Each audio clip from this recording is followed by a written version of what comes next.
ரொம்ப நாளுக்கு அப்புறம் இன்றைக்கி வீடியோ போடுறோம். டைமே கிடைக்கல. இப்போ இன்றைக்கி செய்ய போகிறது வெந்தய களிங்க.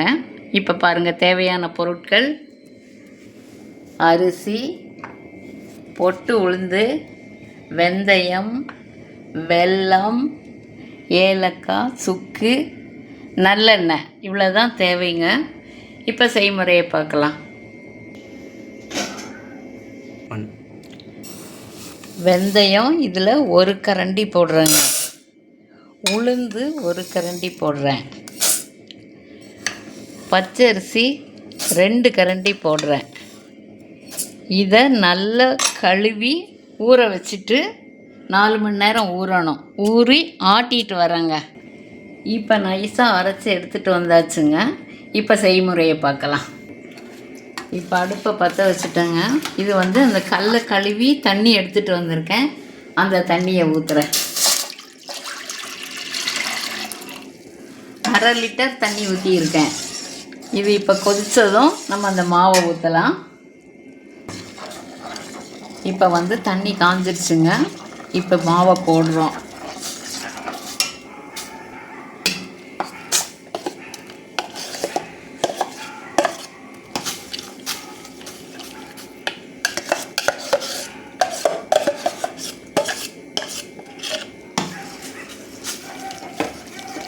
ஸ்டவ்வை கொஞ்சம் சிம்மில் வச்சுக்கலாம்.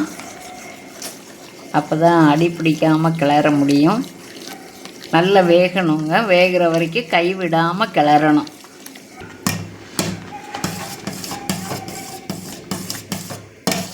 இப்போ கொஞ்சம் கெட்டியாக இருக்குங்க.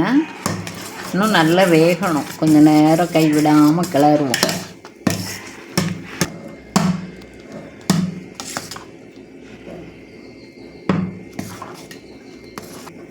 இப்போ நல்லா வெந்துருச்சுங்க. பாருங்கள், இப்படி தான் இருக்கணும். இப்போ வெல்லம் அதே கரண்டியில் 4 கரண்டி அந்த கரும்பு சர்க்கரை எடுத்துருக்கேங்க. இப்போ இதில் போட்டு கிளற போகிறேன்.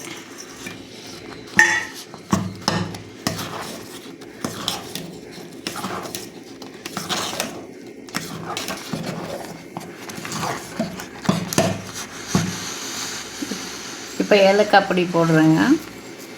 சுக்கு, ஏலக்காய் போட்டிருக்கேன். எண்ணெய், நல்லெண்ணெய் ஒரு 4 கரண்டி ஊற்றுறேங்க.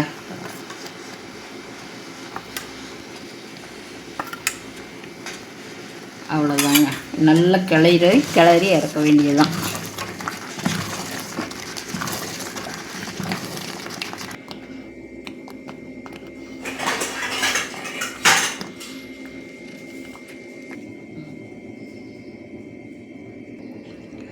பாருங்கள், இப்போ வெந்தயக்களி ரெடி ஆயிடுச்சு. இன்னும் கொஞ்சம் நேரத்தில் நல்லா இன்னும் கெட்டியாயிருங்க. இது எல்லா குழந்தைகளுக்கும் கொடுக்கலாம். வெந்தயக்களிங்கிறனால கசக்கும்னு நினச்சிடாதீங்க. நல்லா டேஸ்ட்டாக இருக்கும்.